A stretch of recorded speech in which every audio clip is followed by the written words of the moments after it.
Dr. Poland, what are some of the mental health issues associated with overuse of social media?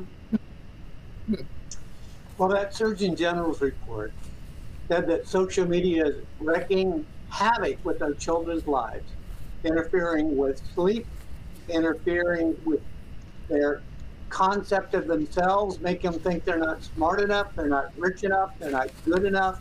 And in particular, it impacts girls more than boys.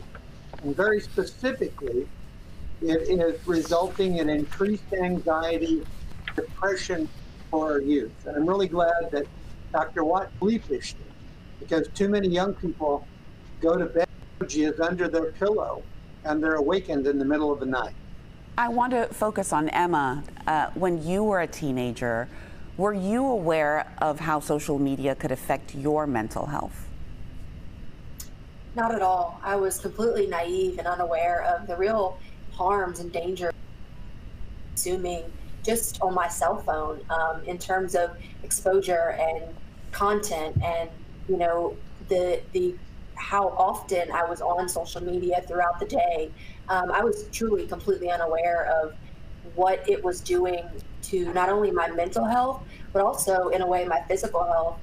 Like they mentioned, it did really affect my sleep patterns, and in turn, my sleep patterns were affecting my school and my academics. So it did trickle its way into pretty much every major aspect of my life, and it really negatively affected me, and I was completely unaware of the real dangers that it does have. Oh my goodness, it seems so subtle. Dr. Sutton, what about younger children, those who aren't in middle school as yet, or even in high school? Is the risk of harming their mental health the same or greater than that of a teenager? Carla, I'm so glad you asked that question. So much of the time we focus on adolescents and teenagers, and for good reason, but I am equally concerned about the impact of social media on younger children. There's a reason why the medical organizations and psychiatric and psychological organizations, pediatric authorities recommend lower amounts of social media exposure for younger kids.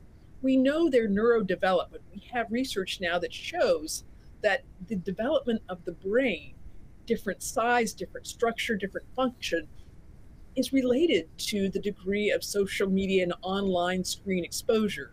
So it's vitally important. Cyberbullying is very prevalent with younger kids. They're more vulnerable. Another piece of this is diet. Certainly since COVID, the food industry has gone on overdrive with advertisements that are really targeted at young kids, and this has an impact on their weight, their activity, even their dental caries. We're seeing a lot more difficulty with that.